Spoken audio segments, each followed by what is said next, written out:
Sounds about right. What does that mean? Considering that most machines in a static or constant speed situation have roughly 50-50 weight distribution, we can begin to calculate the guidelines for correct throttle control through a turn. The fact the rear contact patch is the larger of the two tells the story. Give me more weight, I can handle it. So, once in the corner, our task is to shift 10 to 20% more load to the rear to give it its fair share of load. This we do with the throttle. Technically speaking, we want a slight 0.1 to 0.2 Gs of acceleration to accomplish that. Simply put, in a straight line, it's the force generated by a smooth fifth gear roll-on in the 4 to 6,000 RPM range on pretty much anything over 600cc. That's not much acceleration, but it transfers the weight. Whatever the RPM range, we must maintain the weight transfer by continuing our throttle roll-on. Throttle control rule number 1. Once the throttle is cracked open, it is rolled on evenly, smoothly and continuously throughout the remainder of the turn. This is not just a racing technique, it applies to all corners on all motorcycles.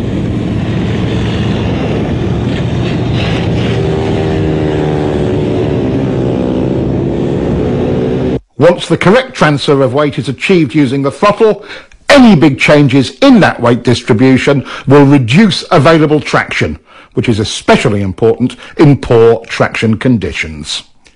Once the bike is fully leaned over, violating rule number 1 with poor throttle control will underweight or overweight that particular tyre bike combination. Here again, even in poor traction conditions, good throttle control gives maximum stability and grip. Slides aren't the only negative result from rolling the throttle on and off.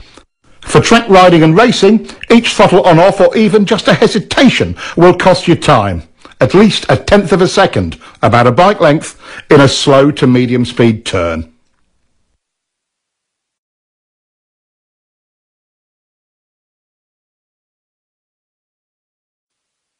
In higher speed turns, the same throttle error will cost you even more. The effects of wind drag are substantial at higher speeds.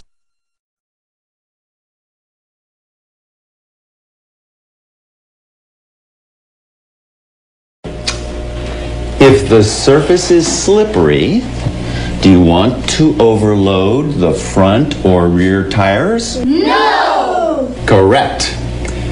If you're rough or inconsistent with your throttle control, will it reduce traction? Yes! Exactly. If you have good throttle control, will the weight be distributed properly on both the front and rear tire? Yes! Exactly.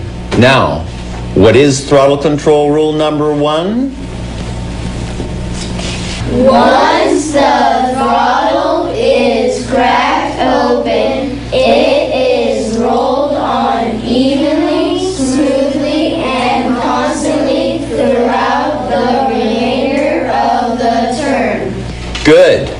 Now, repeat that to yourself 1,000 times. Once the throttle is cracked open, it is rolled on. This rider is late on the gas and gets very hard sudden acceleration out of the turn. This rider is trying for good throttle control and has nice clean roll-on, not the same fierce acceleration as the first guy. But what is the actual result in exit speed? Let's look at the radar. A huge difference. There are two circumstances under which you may violate throttle control rule number 1. Let's take the point where you are bringing the bike up for the drive out of the corner as the first one. As the bike is brought up towards vertical, we can be more aggressive with the throttle. At some point, you can pin it. Coordinating your throttle roll-on with bringing up the bike is how to maximize your drive off of any corner on any size bike.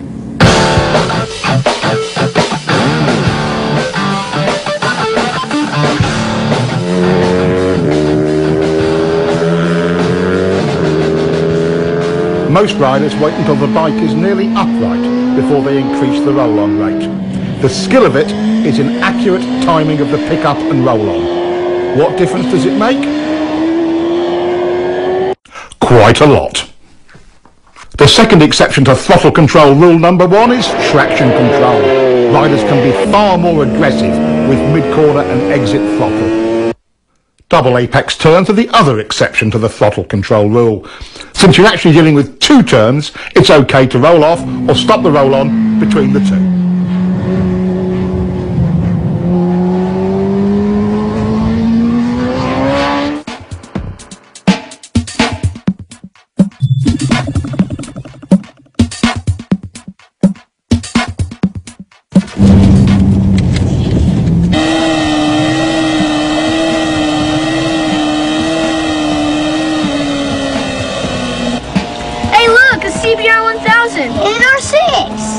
Look at the guy on the Repsol. He's not smooth with the gas.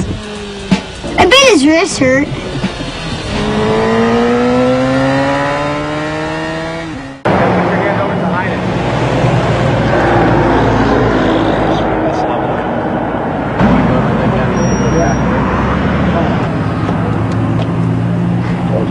Told ya. What are you looking at, kid?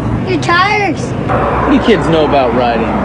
Once the throttle is cracked open, it is rolled on evenly, smoothly, and constantly throughout the remainder of the turn. How long have you guys been riding? About 3 months. Have you guys ever been at a riding school? No, but we got this book this guy gave us.